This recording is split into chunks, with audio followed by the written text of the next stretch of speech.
Era uma noite fria de inverno, e Márcio dirigia pela BR-116, uma rodovia que corta o interior do Brasil. Ele estava exausto, voltando de um longo dia de entregas como representante comercial. O relógio no painel marcava 1h47 da madrugada. A estrada estava vazia, exceto pelo ocasional brilho de olhos de animais refletidos nos faróis. Márcio lutava contra o sono, com o rádio chiando uma música antiga que mal se ouvia. Ele não sabia, mas essa noite mudaria sua vida para sempre.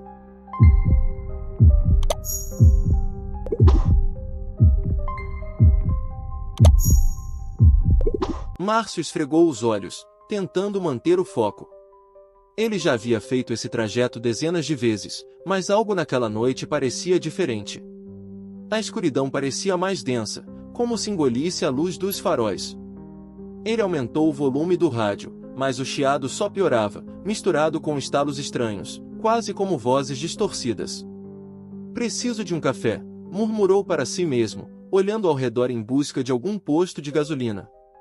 Não havia nada, apenas o asfalto infinito e a mata fechada dos dois lados da estrada. De repente, Márcio avistou algo que o fez pisar levemente no freio. Lá estava ele, um homem na beira da estrada, com o polegar erguido, pedindo carona. Ele usava um casaco escuro, capuz cobrindo parte do rosto, e parecia deslocado, como se não pertencesse àquele lugar. Márcio hesitou. Sua mãe sempre dizia para nunca parar para estranhos à noite, mas o cansaço e a solidão da viagem falaram mais alto. Coitado, deve estar perdido, pensou, diminuindo a velocidade. Márcio abaixou o vidro. "Precisa de carona?", perguntou, tentando soar casual. O homem assentiu, sem dizer uma palavra, e entrou no carro. O cheiro de terra úmida invadiu o interior do veículo. Márcio notou que o caroneiro segurava a mochila com força, como se ela fosse tudo o que tinha. "Para onde você está indo?", perguntou Márcio, voltando à estrada. O homem respondeu com uma voz rouca, quase um sussurro: "Só, até o próximo posto." Márcio franziu a testa. O próximo posto estava a pelo menos 40 quilômetros dali. O silêncio no carro era desconfortável. Márcio tentou puxar conversa. "Então, o que te trouxe para essa estrada no meio da noite?" O caroneiro olhou para a janela, como se evitasse contato visual. "Tô voltando para casa", disse, após uma longa pausa. Márcio notou que o homem não parecia ter pressa em falar mais. Ele tentou novamente: "Mora por aqui?" O passageiro apenas balançou a cabeça, os olhos fixos na escuridão lá fora. Márcio sentiu um arrepio, mas atribuiu ao frio da noite. Conforme os quilômetros passavam, Márcio começou a sentir algo estranho. O ar dentro do carro parecia mais pesado, e o rádio agora emitia um som que lembrava um murmúrio baixo, como se alguém estivesse falando em outra frequência. Ele olhou para o passageiro, que permanecia imóvel, olhando para a frente.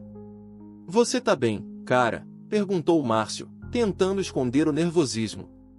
O homem virou a cabeça lentamente, e pela primeira vez, Márcio viu seus olhos com clareza. Eram fundos, quase vazios, como se não houvesse vida neles. "Você já sentiu que não está sozinho?", perguntou o caroneiro, com um leve sorriso. Márcio riu nervoso. "Como assim? Tá falando de quê?" O passageiro não respondeu, apenas voltou a olhar para a janela. O rádio, agora, emitia um som claro: "Não pare, não pare." Márcio desligou o rádio com um tapa, o coração acelerado. Ele olhou pelo retrovisor, mas o passageiro parecia diferente. Era como se sua imagem estivesse desfocada, quase translúcida. Márcio piscou com força, achando que era o cansaço. "Deve ser o sono", pensou, tentando se convencer. "Quase chegando no posto", disse Márcio, mais para si mesmo do que para o passageiro. Ele precisava de uma desculpa para parar e se livrar daquele desconforto. Mas quando olhou para o banco do passageiro, o homem não estava mais lá. O assento estava vazio. A mochila, que o caroneiro segurava com tanta força, também havia sumido. Márcio pisou no freio, o carro derrapando no asfalto. "Que diabos?" Ele olhou ao redor, o coração disparado. Não havia sinal do homem, nem dentro do carro, nem na estrada. Com as mãos trêmulas, Márcio abriu a porta do passageiro e examinou o banco. Nada. Nenhuma marca, nenhum cheiro, nada que indicasse que alguém esteve ali. Ele voltou para o volante, tentando racionalizar. Eu devo estar alucinando, murmurou, mas sua voz tremia. Foi então que ele olhou para o banco traseiro pelo retrovisor. Lá, no assento, havia algo que não estava antes, um pedaço de papel amassado. Márcio esticou o braço, hesitante, e pegou o papel. O papel parecia velho, com manchas escuras que lembravam sangue seco. Márcio sentiu o estômago revirar. Ele jogou o papel no chão e ligou o carro, acelerando em direção ao posto. Quando chegou, o atendente, um senhor de idade, perguntou se ele estava bem. Márcio contou o que aconteceu, mas o homem apenas balançou a cabeça. Essa estrada, ela tem histórias. Alguns dizem que um caroneiro aparece para quem está muito cansado. Mas ele nunca vai a lugar nenhum. Márcio nunca mais pegou aquela estrada à noite. Ele jura que, às vezes, ouve o mesmo murmúrio do rádio em sua casa, mesmo sem rádio ligado. O papel? Ele o queimou, mas as palavras ainda ecoam em sua mente. Você não está sozinho. Será que era um fantasma? Uma alucinação? Ou algo muito pior, esperando por ele na próxima curva? A história de Márcio nos deixa com uma pergunta: quem, ou o que, estava naquele carro com ele? Algumas estradas escondem segredos que vão além da nossa compreensão. E essa foi só a primeira história. A próxima vai te levar ainda mais fundo na escuridão, para um lugar onde as luzes não são o que parecem. Prepare-se para as luzes da curva.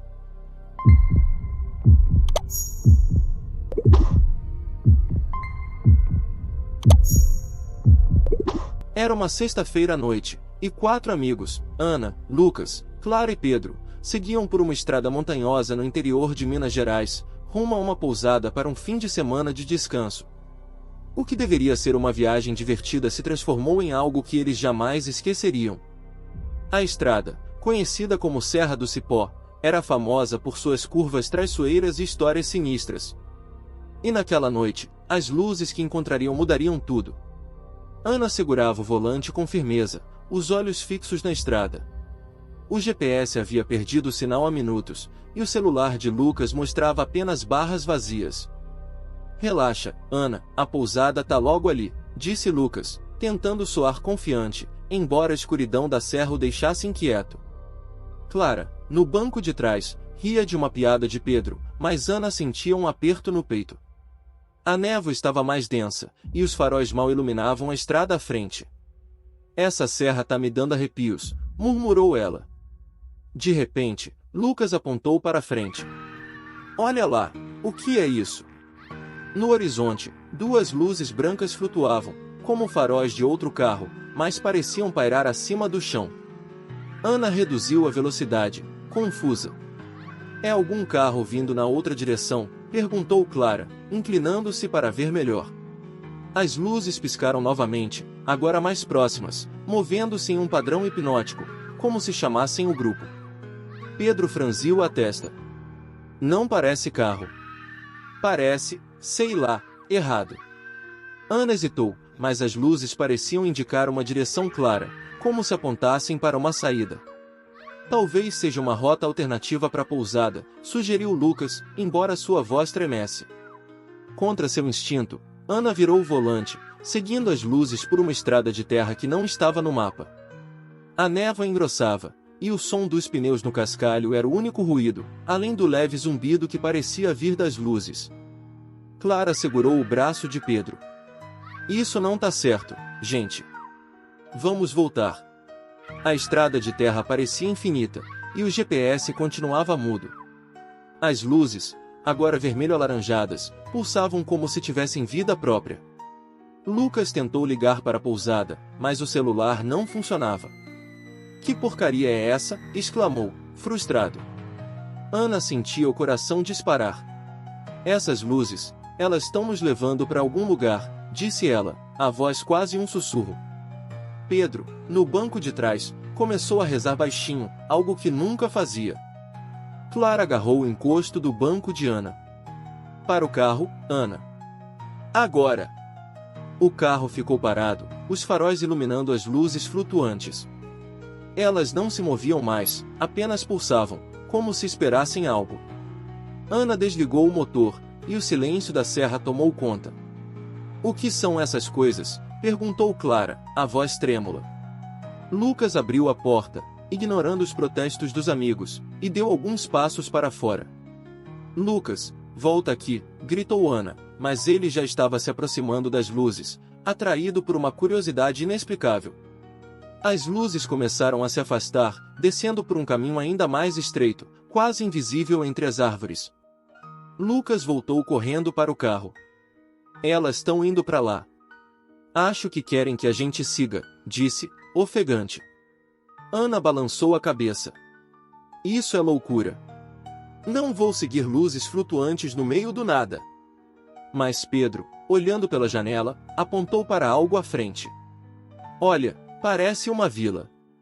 Na escuridão, surgiram contornos de casas, postes apagados e uma igreja ao longe. Ana dirigiu até a vila, os pneus rangendo no chão de pedra. A vila parecia deserta, com casas cobertas de musgo e postes tortos. Não havia sinal de vida, nem luzes nas janelas, nem som de pássaros. Isso não tá no mapa, disse Clara, verificando o celular, que agora mostrava uma mensagem de erro. Lucas abriu a janela, sentindo o ar gelado. Parece que ninguém mora aqui há anos, murmurou. Mas então, um som baixo, como um cântico distante, ecoou pela vila. O cântico era dissonante, como vozes sobrepostas em uma língua desconhecida. Ana sentiu um calafrio. A gente precisa sair daqui, disse, girando a chave. O carro, porém, não ligava. O motor engasgava, e os faróis piscavam. Pedro agarrou o ombro de Clara. Tá vendo aquilo? Ele apontou para a igreja, onde uma figura sombria, indistinta, parecia observá-los. Lucas bateu no painel. Ana, anda logo! Mas o carro permanecia morto, e as vozes do cântico pareciam cada vez mais próximas. Ana tentou o motor novamente, e, milagrosamente, ele pegou. Ela pisou no acelerador, o carro derrapando na estrada de pedra. A figura na igreja desapareceu na névoa, mas o cântico não parava. O que era aquilo? Gritou Clara, enquanto Ana dirigia às cegas, tentando encontrar o caminho de volta. As luzes que os guiaram até ali reapareceram, agora atrás do carro, como se os perseguissem. Lucas olhou pelo retrovisor, o rosto pálido. Elas estão vindo atrás da gente. Depois de minutos de tensão, a estrada de terra terminou abruptamente, e eles estavam de volta à BR-116. As luzes sumiram, e o cântico parou. Ana parou o carro no acostamento, os quatro ofegantes, em silêncio. O que foi isso? Perguntou Pedro, a voz trêmula. Ninguém respondeu. Quando chegaram à pousada, horas depois, perguntaram ao recepcionista sobre a vila. Ele franziu a testa.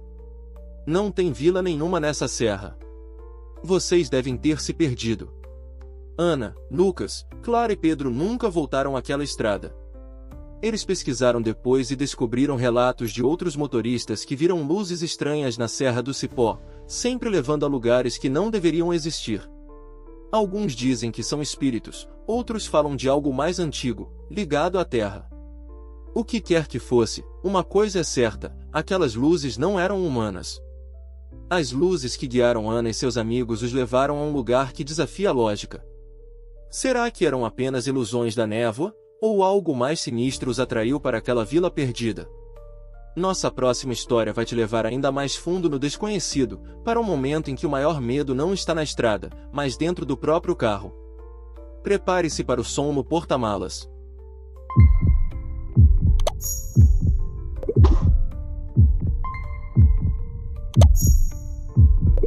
Carlos era um homem comum, um vendedor de autopeças que passava longas horas na estrada. Naquela noite, ele dirigia pela rodovia Presidente Dutra, voltando de uma entrega em São Paulo. Era quase 3 da manhã, e o cansaço pesava em seus ombros. A estrada estava vazia, e o silêncio era quebrado apenas pelo chiado do rádio. Mas algo naquela noite estava diferente. Um som, sutil no início, começaria a transformar sua viagem em um pesadelo. Carlos esfregava os olhos, lutando contra o sono. Ele já havia dirigido por mais de 5 horas, e o café que tomou no último posto estava perdendo o efeito. O rádio, sintonizado em uma estação em, emitia estática misturada com trechos de uma locução distante. Ele olhou pelo retrovisor, vendo apenas a escuridão da estrada atrás. Só mais 1 hora, murmurou para si mesmo, tentando se convencer. Mas então, ele ouviu algo que o fez franzir a testa.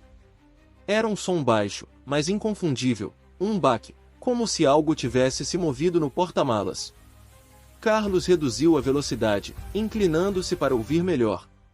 O som veio novamente, agora mais claro, como se algo estivesse rolando ou batendo contra o metal. Ele riu nervoso. Deve ser uma das caixas de peças, pensou. Ele havia carregado o porta-malas com amostras de autopeças antes de sair, e talvez algo tivesse se soltado. Mesmo assim, um leve desconforto começou a crescer em seu peito.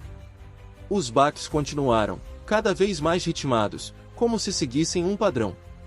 Carlos tentou ignorar, aumentando o volume do rádio, mas o chiado parecia amplificar o som do porta-malas. Ele olhou pelo retrovisor, esperando ver algo, mas a estrada atrás estava vazia. Que diabo está acontecendo? Murmurou, sentindo o coração acelerar. Ele sabia que o porta-malas estava bem fechado, ele mesmo havia conferido antes de sair. Mas o som não parava, e agora parecia mais intencional. Carlos desligou o rádio com um tapa, irritado. Isso não está acontecendo, disse, tentando se convencer. Mas o som do porta-malas ficou mais alto, agora acompanhado por um arranhar, como unhas raspando no metal. Ele sentiu um calafrio. Não tem nada lá, repetiu para si mesmo, mas sua voz tremia.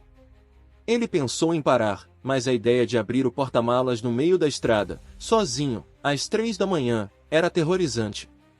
Ainda assim, a curiosidade e o medo começaram a dominá-lo. Os minutos seguintes foram uma tortura. As batidas no porta-malas eram constantes, acompanhadas por arranhões que pareciam vir de dentro. Carlos tentou racionalizar, talvez fosse um animal, um pneu sobressalente solto, qualquer coisa. Mas ele sabia que o porta-malas estava vazio, exceto pelas caixas de peças, todas bem embaladas. Ele olhou para o celular, pensando em ligar para alguém, mas o sinal estava morto. A rodovia parecia mais escura, como se a noite estivesse engolindo a luz dos faróis. Não aguentando mais, Carlos parou o carro no acostamento. O silêncio que seguiu foi quase pior do que o som. Ele pegou a lanterna no porta-luvas, as mãos trêmulas, e saiu do carro. O ar da noite era gelado, e a rodovia estava deserta, sem nenhum outro veículo à vista. Ele caminhou lentamente até o porta-malas, o coração disparado. É só uma caixa, repetiu, tentando se convencer. Mas, no fundo, ele sabia que não era tão simples. Carlos abriu o porta-malas, a lanterna iluminando o interior. As caixas de peças estavam lá, intactas, exatamente como ele as deixou. Não havia nada fora do lugar, nenhum sinal de movimento. Ele suspirou, aliviado, mas o alívio durou pouco. Quando fechou o porta-malas, o som recomeçou, agora mais alto, como se algo estivesse batendo com força contra a tampa. Ele deu um passo para trás, quase caindo, e olhou ao redor, esperando ver alguém, qualquer coisa. Mas estava sozinho. De volta ao volante, Carlos tentou ignorar o som, mas agora ele ouvia algo novo, um murmúrio, como uma voz abafada, vindo do porta-malas. Ele acelerou, desesperado para chegar ao próximo posto de gasolina. O murmúrio parecia formar palavras, mas ele não conseguia entendê-las. Para com isso, gritou, batendo no volante. O carro parecia mais pesado, como se carregasse um peso extra. Ele olhou pelo retrovisor, e por um breve momento, jurou ter visto uma sombra no banco traseiro. Carlos dirigiu em pânico, os sons do porta-malas agora misturados com arranhões e murmúrios que pareciam chamá-lo pelo nome. Ele tentou se concentrar na estrada, mas sua mente estava em um looping de medo. Quando finalmente avistou as luzes do posto, ele parou o carro abruptamente e correu para dentro, ignorando o olhar confuso do atendente. "Tem algo no meu carro", exclamou, apontando para o veículo. O atendente, com uma calma perturbadora, olhou para o porta-malas. As caixas estavam lá, mas no vidro interno da tampa, havia marcas de mãos, como se alguém tivesse tentado sair. Carlos sentiu o sangue gelar. "Isso não estava aí antes", disse, a voz falhando. O atendente balançou a cabeça. "Essa estrada, às vezes, ela traz coisas que não explica. Já vi outros motoristas contando histórias assim. Melhor não mexer com isso." Carlos nunca mais dirigiu à noite.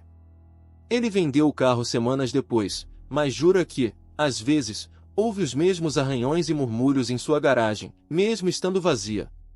As marcas de mãos no porta-malas nunca foram explicadas, e ele evita falar sobre o que viu no banco traseiro naquela noite. Era um passageiro? Um espírito? Ou algo que ele trouxe consigo, sem querer? A história de Carlos nos faz questionar: o que estava realmente no porta-malas naquela noite?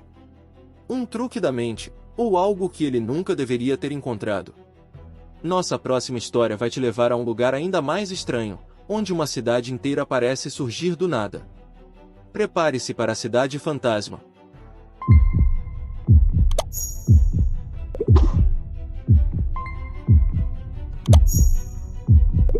Laura era uma fotógrafa freelance, acostumada a viajar sozinha em busca de paisagens para suas exposições. Naquela noite, ela dirigia por uma estrada secundária no interior do Paraná, voltando de uma sessão de fotos em uma cachoeira. A chuva caía sem parar, e o motor do carro começou a falhar. Quando parou no acostamento, ela não imaginava que estava prestes a entrar em um lugar que não deveria existir. Laura bateu no volante, frustrada. O carro, um velho Fiat, estava morto, e o celular mostrava sem serviço.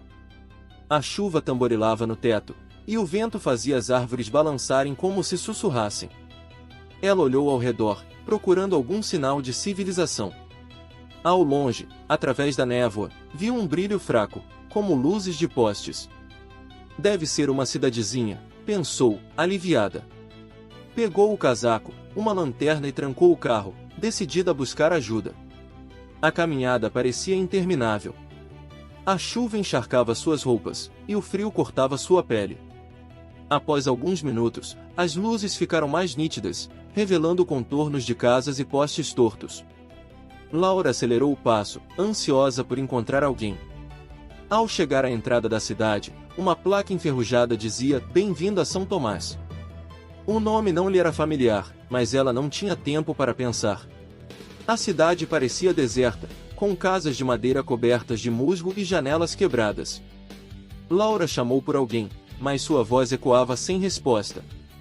As casas pareciam abandonadas, com portas entreabertas e cortinas rasgadas balançando ao vento. Ela bateu em algumas portas, mas ninguém apareceu. "Que tipo de lugar é esse?", murmurou, sentindo um aperto no peito. A lanterna iluminou uma igreja ao fim da rua principal, com vitrais quebrados e uma cruz torta no topo. Algo na igreja parecia chamá-la, como se fosse o único lugar com respostas. Ao se aproximar da igreja, Laura ouviu um som baixo, como vozes cantando em um tom dissonante. Ela hesitou, a lanterna tremendo em suas mãos. "Oi? Tem alguém aí?", gritou, mas o cântico continuou, agora mais alto. Ela empurrou a porta da igreja, que rangeu ao abrir. O interior estava escuro, com bancos cobertos de poeira e um altar vazio. Mas no canto, perto do altar, havia uma figura, uma mulher de vestido branco, de costas, imóvel. Laura sentiu o coração disparar. "Moça, você tá bem? Preciso de ajuda, meu carro quebrou." A figura não respondeu. Quando Laura deu mais um passo, a mulher virou a cabeça lentamente. Seu rosto era pálido, com olhos fundos e sem pupilas. Laura recuou, tropeçando em um banco. A figura não se moveu, mas o cântico agora parecia vir de todas as direções, como se a cidade inteira estivesse cantando. Laura correu para a porta, o pânico tomando conta. As ruas pareciam diferentes agora, como se a cidade tivesse mudado de lugar. Laura corria, a lanterna piscando, mas as casas pareciam se repetir, como um labirinto. Ela ouviu passos atrás dela, mas quando olhou, não havia ninguém. O cântico continuava, agora misturado com sussurros que pareciam chamá-la pelo nome. Laura, fique! Ela gritou, tentando encontrar a saída. A placa de bem-vindo a São Tomás havia sumido, e a estrada parecia não levar a lugar nenhum. Com o coração na garganta, Laura correu para a mata, ignorando os galhos que arranhavam seus braços. O cântico diminuiu, mas as sombras pareciam segui-la, movendo-se entre as árvores.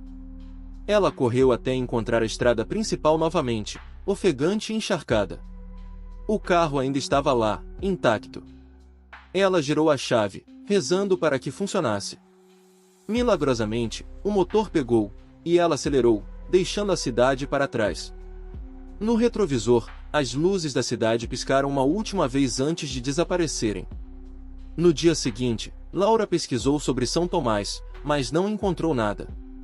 Nenhum registro, nenhum mapa, nenhuma menção. Quando perguntou a moradores locais, eles negaram a existência de qualquer cidade naquela região.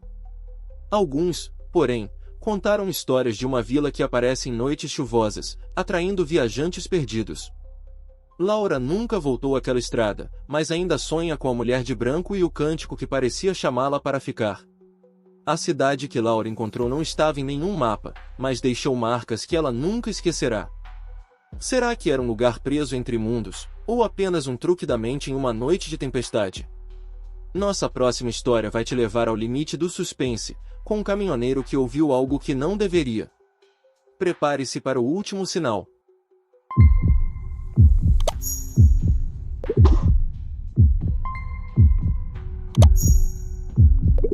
João era um caminhoneiro experiente, com mais de 20 anos nas estradas do Brasil. Ele conhecia cada curva da BR-040, que liga o Rio de Janeiro a Minas Gerais. Naquela noite, ele transportava uma carga de peças industriais, dirigindo sob um céu sem estrelas.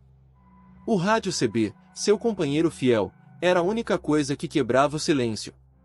Mas naquela noite, as mensagens que ele receberia pelo rádio não seriam de outros motoristas. Elas viriam de algo muito mais sombrio. João bocejou, tomando um gole de café frio de uma garrafa térmica. Eram quase 4 da manhã, e ele ainda tinha horas de estrada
o coração batendo tão forte que parecia explodir.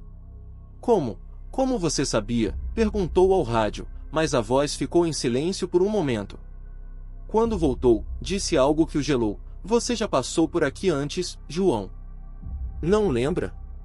João sentiu um peso no peito. A voz parecia familiar, mas ele não conseguia identificar de onde. Ele tentou se lembrar de acidentes, viagens passadas, qualquer coisa que explicasse as palavras. O rádio começou a emitir um lamento baixo, como vozes sobrepostas, chorando. Ele olhou para o painel, onde uma foto sua com a filha estava colada. Por um momento, a foto pareceu tremeluzir, como se ele não fosse o mesmo homem. Isso não está acontecendo, disse, tentando se convencer. Com as mãos trêmulas, João parou o caminhão e saiu, a lanterna iluminando a estrada vazia. Ele caminhou ao redor do veículo, procurando algo que explicasse as mensagens. Não havia nada, apenas o silêncio da noite e o som distante de grilos.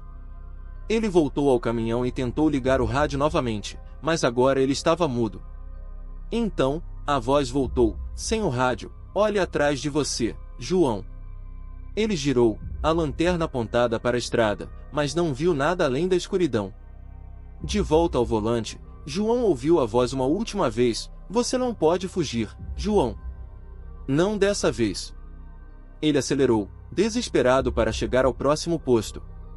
A estrada parecia se estender infinitamente, as curvas se repetindo como um pesadelo. Ele olhou para a foto da filha novamente, e por um segundo, jurou que o rosto dela não era o mesmo. O rádio voltou a emitir um som, agora um grito agudo que o fez tapar os ouvidos. Quando olhou para a estrada, viu uma figura parada no meio do caminho. João pisou no freio, o caminhão parando a poucos metros da figura. Era um homem, ou algo que parecia um homem, com roupas esfarrapadas e o rosto obscurecido. Ele levantou a cabeça, e João viu seus olhos, brancos, sem pupilas. A figura apontou para ele, e a voz do rádio ecoou, agora vinda de fora. Você já esteve aqui, João. Você morreu aqui. João gritou, acelerando e passando pela figura, que desapareceu na escuridão. O rádio ficou em silêncio, e a estrada voltou ao normal. No posto, João desabafou com o atendente, um homem idoso com olhos cansados. Essa estrada tem histórias, meu amigo, disse o atendente. Já ouvi falar de um acidente na BR-040, anos atrás. Um caminhoneiro chamado João morreu numa curva. Dizem que ele ainda aparece, tentando avisar os outros. João sentiu o sangue gelar. Ele não lembrava de nenhum acidente, mas as palavras da voz ecoavam em sua mente. Você morreu aqui. João nunca mais pegou a BR-040 à noite. Ele guardou o rádio CB em uma caixa, mas às vezes, diz que ouve a mesma voz rouca em seus sonhos, chamando seu nome. A foto da filha voltou ao normal, mas ele evita olhar por muito tempo. Será que a voz era um aviso, um eco de algo que ele esqueceu, ou algo que queria levá-lo consigo?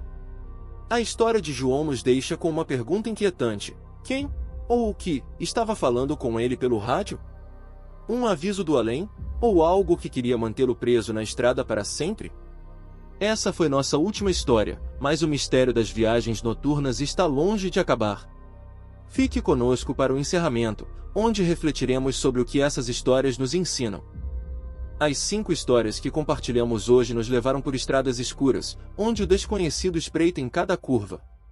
De caroneiros que desaparecem sem deixar rastros a cidades que não existem em mapas, essas experiências nos mostram que a noite guarda segredos que nem sempre estamos prontos para enfrentar. Cada relato, seja o passageiro invisível de Márcio, as luzes misteriosas que guiaram Ana e seus amigos, os sons perturbadores no porta-malas de Carlos, a cidade fantasma que Laura encontrou, ou as mensagens sinistras que João ouviu pelo rádio, nos faz questionar o que está realmente lá fora, escondido na escuridão. Essas histórias têm algo em comum, todas aconteceram em momentos de vulnerabilidade, quando a solidão, o cansaço ou a tempestade baixaram as defesas dos viajantes. Será que essas visões são apenas truques da mente, exausta pela longa estrada? Ou será que há algo mais, algo que só se revela quando estamos sozinhos, no silêncio da noite? Talvez as estradas que percorremos guardem ecos de outros tempos, de pessoas que nunca partiram, ou de forças que não entendemos. O que sabemos é que essas histórias ficam com a gente, como um arrepio que não explica. Então, qual dessas histórias te marcou mais?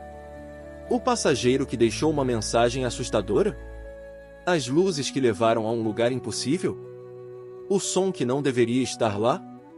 A cidade que sumiu com a chuva? Ou as mensagens que pareciam saber demais? Queremos ouvir você. Nos comentários, conte qual história te deu mais arrepios, ou, quem sabe, compartilhe sua própria experiência estranha em uma viagem noturna. Todos nós já sentimos aquele frio na espinha em uma estrada deserta, não é? Sua história pode ser a próxima a nos fazer repensar o que está além dos faróis. Se você gostou dessas histórias e quer mais mergulhos no desconhecido, não se esqueça de curtir o vídeo, seu apoio nos ajuda a trazer mais relatos como esses. Inscreva-se no canal e ative o sininho para não perder nenhuma de nossas próximas aventuras. E, quem sabe, talvez na próxima vez que você estiver dirigindo à noite, olhe 2 vezes pelo retrovisor. Afinal, nunca se sabe quem, ou o que, pode estar te observando. Até a próxima, viajantes. E cuidado na estrada.